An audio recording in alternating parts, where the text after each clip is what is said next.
our forefathers settled here in our hometown, they were faced with a great task of planning its future growth. And we all know that their great accomplishments were achieved through cooperative teamwork to get things done. And as our hometown stands today, with its structural beauty and most of the modern conveniences of our time, we see again the results of teamwork accomplished by our citizens, a living testimonial to the faith and foresight of its founders, our forefathers. And through this lens, our present-day businessmen, churchmen, and civic leaders see and are building toward the greater, better town of tomorrow. But it will always be the town of our homes, dear to our hearts. The drifter says, home is where he hangs his hat. But we know a truer definition. Home is where the heart is. Here are scenes to help us re-estimate the value of the town that means home to all of us. The businessmen, the merchants of our town, are untiring in their efforts to bring to us the services and commodity values that we may have thought were only obtainable in the large cities. But who is the businessman, the merchant? Someone far away, unapproachable in some towering office building? Not for us. In our town, it's Joe the baker, Pete the insurance man, Harry the druggist. And Joe, Pete, and Harry are our next-door neighbors. They have invested their life's work here in our town. They are daily rededicating their efforts to make this a better town for you and themselves, for your children and theirs, for the progressive town of tomorrow. Remember this the next time you walk into Joe's shop, Pete's office, or Harry's store. By doing your business here, you are investing in the continuing welfare and growth of our town. This is your and Joe's and Pete's and Harry's and my hometown. We can keep it healthy and growing only by helping each other. The measure of a man is the service he renders his fellow man. And surely these worthy city officials of our town measure up to the highest standards of service, the true spirit of public service. Let's give them a hearty hand for their untiring devotion to our town's municipal welfare. Our town has a Chamber of Commerce composed of real live-wire businessmen who not only are boosters, but actively plan and organize all enterprises that aim to make this a better community in which to live, a better town for business and industry. Did you know that our Chamber of Commerce takes the lead in developing many civic improvements? Yes, most of the benefits from living in our town, things we've taken for granted, are the result of the efforts of our Chamber of Commerce. When things get too hot for comfort, that's where these men come in, and the courageous firemen of our town have given us a grand fire department. The bigger the fire, the greater the effort, and through their self-sacrifice, many lives have been saved, and many valuable buildings have escaped destruction. These are the guardians of the law, our own policemen, and we know them all as our friends, not only in times of trouble, when they protect our homes, our property, even our very lives, but in times of quiet, too, when directing traffic or caring for the lost child or having to be a one-man information bureau, their kindness and courtesy win our lasting gratitude. Visual education, the great development of the motion picture industry to further civilization's progress, and good, clean, relaxing entertainment, drama, adventure, and comedy. These are the contributions made by this, our own hometown theater, to your happiness and fund of knowledge. Yes, our town's theater brings us the best in entertainment and a great deal more. Through its newsreels, it keeps us visually informed of what's going on around the world.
Now we salute the men and women of tomorrow, Pete's, Joe's, Harry's, yours, and my children, who are preparing today to eventually take our places and guide the destinies of our town in the future.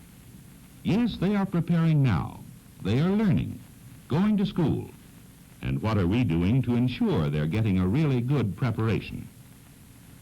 The answer lies in our public schools. They are the builders of the men and women of the years ahead. And the schools of our town, with their excellent staffs of teachers, are daily inspiring our children, both in their classrooms and at play, with those ideals of justice, good sportsmanship, and sincere endeavor that have made our country strong and great. Yes, when our youngsters leave each morning to go to schools in this town, we can be assured that they are well on the right road to the highest type of American citizenship.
Good fellows, members of the Lions Club of our town, link us up to a great international organization.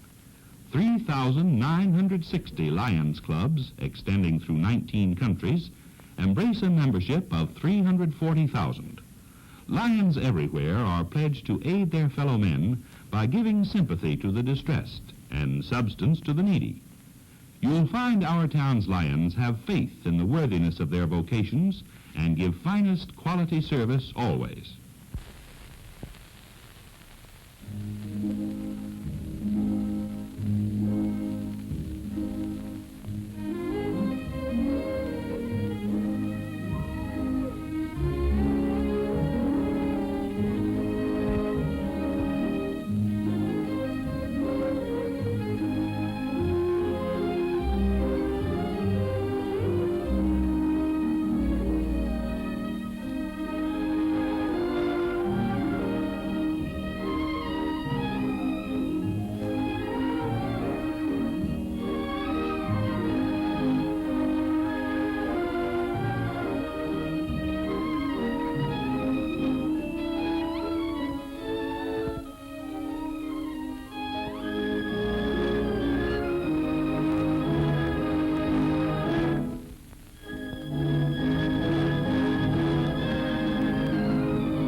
To these fine ladies of the Women's Garden Club, our town is indebted for their splendid work in showing us the way to preserve and develop the beauties of nature.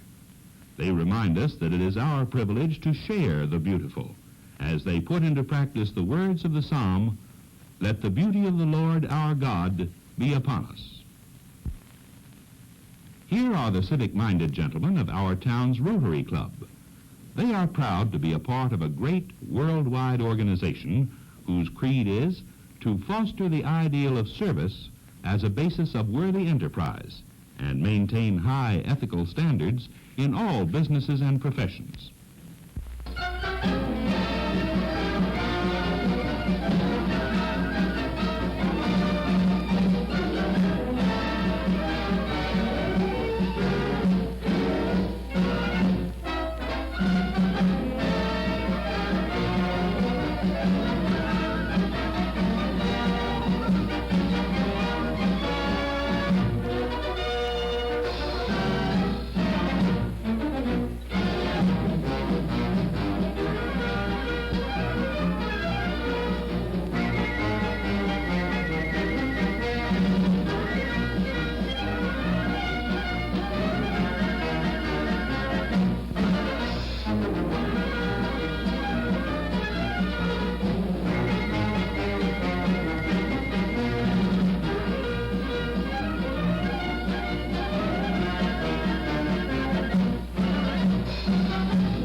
Our hometown was founded on faith, the faith our fathers had in themselves, their neighbors, and their God. And today, in the dawn of a new era in civilization, the age of atomic power and the atom bomb, our town faces its future with courage and confidence, because you and I, who have watched it grow, and helped it grow, have faith. Faith in each other, in the goodwill and integrity of the Joes, Petes, and Harrys with whom we daily do business, and faith in our Heavenly Father. We are justly proud of the churches of our town, and each Sunday sees a renewed expression of the faith that is both the cornerstone and the guarantor of the future of our community, as the churches here open their friendly doors to all who seek solace, happy companionship, spiritual guidance, and inspiration to lead finer lives. Our town would become cold, heartless, and ugly if it lost its churches, because the church is the heart of any community. Let's keep ours alive, vibrant, and strong by going to church every Sunday. So you see, it has been teamwork, believing in and living the golden rule, neighbor helping neighbor, that has built our town through the years to its present place in the new age. We're proud of our town today, and we're confident of its future growth, because we are building on a foundation of friendship, cooperation, and real service laid down by the businessmen, merchants, and service agents of our own hometown.